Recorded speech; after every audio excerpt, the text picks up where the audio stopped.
I'm a guy that's 26. Each day I build with bricks. I like Star Wars playset. I'm Rich Boy J.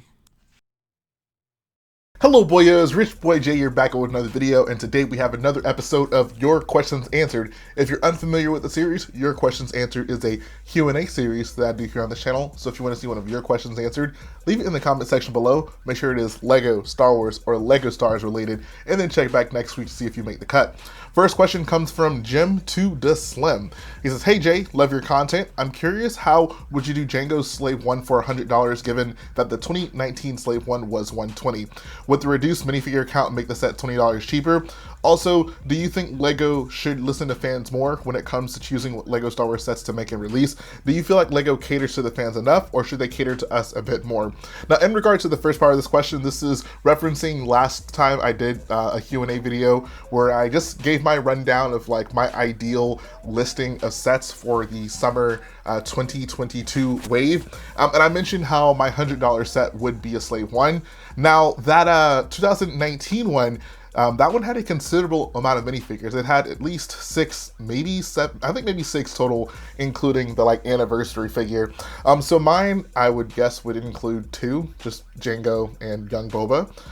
So I think that would actually take a considerable amount of money off of the price. And even so, I think there's probably some maybe slight design compromises they could make with that Slave 1 to knock off maybe like 50 to 100 or so pieces if they really just needed to get the parts count down. But, you know, from my limited knowledge of how Lego pricing works, I think that, you know, taking out 3 of those minifigures, and I'm pretty sure, you know, most of the minifigs in that set were unique to it, I think that would definitely help cut down on the price significantly.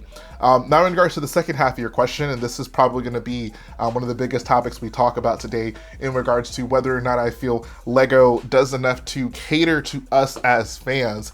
I feel this is something that has long been talked about in the community. A lot of people kind of see the things that Lego isn't doing, and they take that as an indication that they're not listening to us, that they don't care about us, etc., etc., etc. I think Lego does a good enough job at catering to us. I think that there are a lot of things we get that we might take for granted, that, you know, if they weren't there, it would be a really big deal. But because they are there and they've been doing it for so long, we kind of just accept as the norm. But nonetheless, there are a lot of really cool things Lego does for us.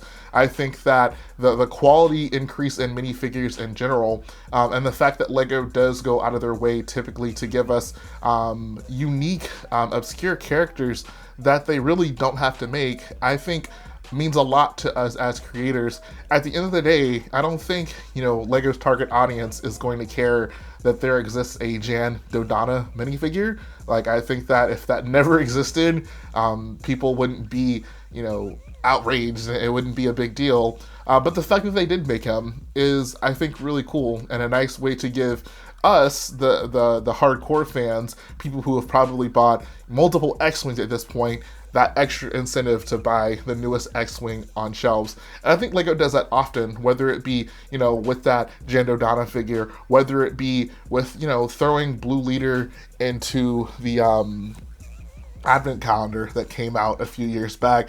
There's a lot of really cool things that Lego does that way, that I think does provide a lot of value, and shows that, you know, they're not just purely catering to you know, their target audience or just general Star Wars audiences, but they do look out for collectors in a lot of ways that make sense, in a lot of ways that fit into what they're trying to do. At the end of the day, the considerations that Lego is making to produce sets for, you know, kids and makes things that can appeal to a wide variety of people, those goals aren't necessarily always correlating with what we may want as hardcore fans. And I think that we would all do ourselves a favor by understanding that. I think there'd be a lot less disappointment when it comes to the community. I think oftentimes, you know, this little, you know, Lego YouTube, Lego Instagram community can sometimes be a little bit ambitious with how significant we are when it comes to, you know, the overall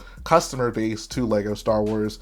So that being said, I think in general Lego does a fine job. Like I said, there are a lot of really cool things that Lego does that they could totally get away with not doing, and you know, it wouldn't be a terrible thing. But there are a lot of times Lego does throw us a bone. Now, does that mean Lego's perfect? Absolutely not. I think that in general there are, you know, things that Lego could do to have Star Wars in general better represented when it comes to their sets. I think that the summer 2020 wave is a good example of this, especially during the time period where we're not getting Star Wars movies, where there aren't these massive merchandise pushes. I think that these are perfect opportunities to give well-rounded waves of Star Wars to reach every type of Star Wars fan, whether it be, you know, original trilogy, prequel, sequel, TV show, cartoons, etc., etc. I think that, you know, the best case scenario is where Lego gives us, you know, bits and pieces of all of those things, just giving us a well-rounded wave. And the summer 2020 wave did this almost perfectly. I think that 2021 was definitely a departure from this. They definitely honed in on a niche. 2022, it's still yet to be seen how, you know, the summer wave pans out. I think that so far things have been okay. I think that we haven't gotten a single sequel set, so that's kind of problematic. And I guess we also haven't gotten a single like prequel playset. I mean, we got the figure pack, which is good. I'm not complaining about that. But there still does feel like a lack of prequel playsets. Now with the rumors, that is probably subject to change. But I think that that should be kind of the expectation, not necessarily like an aberration or a departure from the norm. So that's kind of my general perception of things. I think there's this, I could go on for hours about this topic and you know, into the nuances of what Lego does and does not give us. But I think in general, like if you really sat back and looked at your collection and a lot of the things that really mean a lot to you, you could probably see that, you know, maybe that's not something that is critical to like the Lego Star Wars product base. And a lot of the things they do make are things that they could definitely get away with not making. So that's kind of how I feel about the topic. Next question is going to come from Dutastic. He says, thanks for answering my question. My question for next week is, what do you think of Lego having alternate builds in their sets? I personally think there's a cool thing they used to do, but I don't think it would work in the modern age of Lego Star Wars. The alternate builds, I want to be honest, never really appealed to me. I guess they made for interesting looking pictures on the back of boxes, and I kind of got a kick out of seeing, you know, what weird and wacky things they would make out of the set, but it was never anything that I was actually inspired to go ahead and build. And I know that that's kind of part of like the Lego mindset and one of the brand values that they want to promote, being that Lego doesn't necessarily just have to be what you get out of the box. But me as a fan, I'm perfectly content with building whatever comes out of the box, and if it's something that I want to change, I can change it, and I don't necessarily need, I guess, an alternate build picture to inspire me to do that. I understand that that does work for a lot of other people, and I'm not saying that that is not a valuable thing for them to do, but it's not something that I personally look forward to, or something that I think would make a difference to me whether or not there was a picture of an alternate build on the back of the box. But I'd love to know, what do you guys think about it? Were you ever super inspired by the alternate builds on the backs of boxes, or was it just another fun thing to look at on the way home from Walmart when you got a set? Next question comes from Hello Me. He says, hey Jay, would you ever consider making a Lego helmet mock? I found this to be a funny question. I genuinely thought it was a joke when I first read it, but then I saw it got like 3 upvotes and people were like in the comments responding to this, oh, that would be so cool. I can almost promise you with a great amount of certainty that this is something that I would probably never do.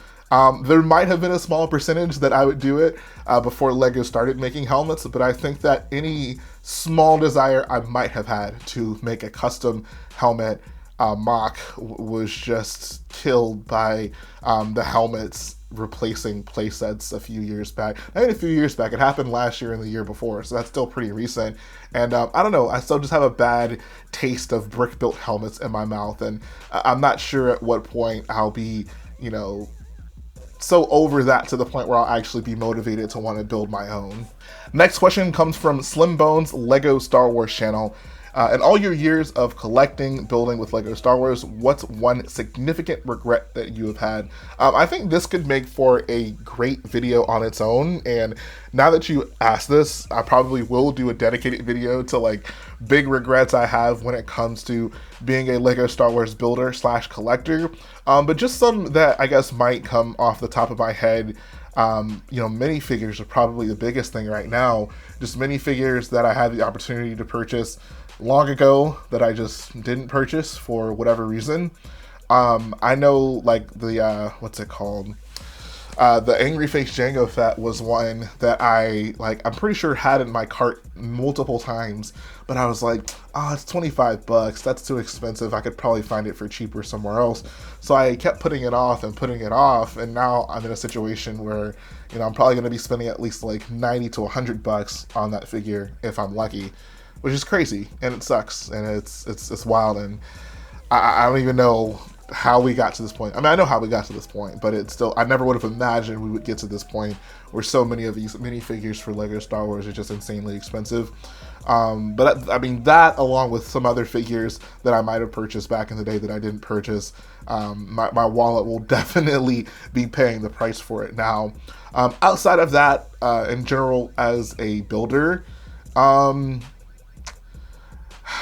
I mean, part of me wants to say, like, I probably, especially early on, should not have attempted such ambitious builds.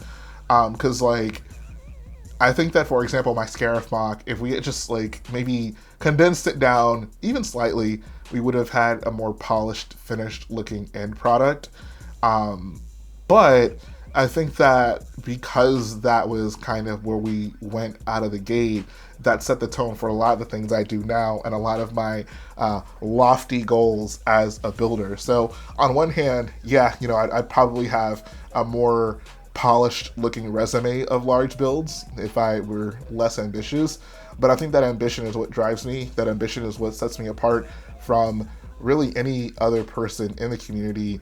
And I take pride in that. So I think that can go both ways. But outside of that, I'm really going to have to put some thought to that and probably make a video on some of my bigger regrets as a builder slash collector with Lego Star Wars. Next question, Brick Annex says, what do you say in your intro under your breath when speaking about playsets? I can't make it out. This is a good question because this actually came out before, or it came up before when I was on the A Couple of Brickheads podcast. Shout out to those guys. Had such a great time whenever I did that. Can't wait to get back on that show. But I didn't realize there's actually quite a bit of confusion as when it comes to that part of my intro. In my intro, I guess I'm a guy 26. Each day I built with bricks. I like Star Wars playsets, and I say no helmets kind of under my breath, which is kind of a knock at the Lego Star Wars helmets. Back in the day when they were replacing our lovely playsets. So yeah, that's what I'm saying right there. I know when I was on that podcast, they brought it up, and I think Brent thought that I was saying no homo, which is a weird thing to say in a Lego Star Wars intro, but anyone who knows me, that's a phrase that I never say unironically. So it's not no homo, it's no helmets. So the more you know. Next question comes from Milk Please. He says, what's it like to have a set you designed ages ago bootlegged and sold by a third party? I almost forgot this happened. I know that I forget the company name. Honestly, it's probably not even worth mentioning just because, why give them any more clout than they deserve? But long story short, one of the clone companies, I say clone companies, I gotta be careful with my wording there. One of the Lego clone companies, bootlegged my AT-AT and is now selling it as like a kit of knockoff Lego pieces, completely solo design. Obviously didn't reach out to me, obviously didn't reach out to Brick Vault. You guys know how this thing goes. As for what it's like I said, I forgot about it, so I guess it didn't bother me too much. But I do think it is a big problem in the community because, it's one thing for them to take, sets from a big corporation like Lego. And I'm not saying it's any more justified when doing it, but I think the effects of it are somewhat mitigated because, Lego might lose out on a handful of sales and, it's not going to make or break them as a company. They're obviously still going to sell, thousands and hundreds of thousands and millions of sets every single year. It's not really going to hurt them. But when you're stealing designs from, someone who is doing it as a hobby and someone who personally worked hard on a project and maybe is using the instructions they sell to monetize further projects and just make the hobby more possible for them. I think that's where it's really damning, because yeah, like if people are not supporting the original creator, they're just supporting someone who sold the designs, then yeah, that's money taken out of one person's pocket as opposed to a large corporation. Like I said, it doesn't make it any better if it's done to a corporation instead, but I think that the effects of it are much more damning to a single person as opposed to a corporation. But yeah, I mean, it's not a good thing. I wish there was something we could do about it, but I mean, given the fact that there are still Lego clone brands out there, and I know like Lego's cracked down on a lot of them, but it's just something, at this point that we just have come to just have to accept as a community. The one thing I would say to anyone out there is, like, if you do care about the community, if you do care about reaping the benefits from people who create, like, builds and put out instructions and are making things that you want to add to your collection, then definitely like support them in any way you can, whether it be following them on whatever social media they're using, subscribing to them, buying their actual instructions, not supporting the clone companies, because like I said, if you're someone who wants to reap the benefits of the community, then you should give back to it in whatever way you can. And if it's the difference between, you spending, getting a discount for buying, clone instructions as opposed to supporting the actual creator, then maybe consider supporting the actual creator, because those are the things that keep our community afloat. Those are the things that enable a lot of us who do make instructions to keep dedicating time to putting out those types of things. So just something you might want to consider. I know Lego's super expensive, and a lot of people are very enticed by the clone companies and don't want to spend hundreds of dollars on the aftermarket. But if it's something like, instructions from a mock builder, then, it's not, it might be something, worth putting up the extra money for, because, those are the types of things that do help fuel our fan community. Final question comes from Aiden Bricks. He says, "Hi Jay, do you ever consider the idea to try to become a Lego Star Wars designer and move to Billund?" This is a great question for us to end on. So anyone who's ever been into Lego and been into building MOCs specifically has probably at one point or another had someone come up to them and be like, "Hey, like, you should work for Lego." It's not an uncommon thing for people to recommend. And I'll tell you why, at least at this point in my life and for the foreseeable future, it's not something that I would consider. And it's simply because I enjoy having the freedom to build whatever I want to build. And that goes a long way when it comes to my community specifically. I can't say that I know the ins and outs of being a Lego designer, but I would imagine that there is definitely some sort of confidentiality when it comes to personal projects that they might be working on. To put it more specifically, if I'm, let's say, a Star Wars designer and I decide to build a MOC on my own, just kind of under my own free time, of like, I don't know, like a UCS Slave 1, and Lego has plans to release a UCS Slave 1 at some point, it could definitely be like a conflict of interest if I'm out here as a designer showing off this Slave 1 that I made, when I could very well have input on the actual set that's going to be released. And it would be a conflict in many ways because of that. People would obviously be speculating, like, oh, like, why is he working on a Slave 1? Is there a Slave 1 coming? And then it could also give people hints as to like what they could expect from the Slave 1. And if I make a Slave 1 that might be better than the set that comes out, people might look at that some type of way. I think there's just probably a lot of things that would not necessarily be creatively restricting, but maybe limit the amount of engagement I could have with the community like I have here on YouTube. So with that being said, I appreciate being able to just decide, hey, I want to build this, and then showing you guys all the steps along the way of how I created. And I don't think I would have that luxury if I were getting paid by Lego to design Lego sets. So that's going to finish the video today, guys. I hope you enjoyed checking out your questions answered once again. If you want to be featured in the video, leave it in the comment section below. Check back next time to see if you make the cut. And I'll see you all again very soon.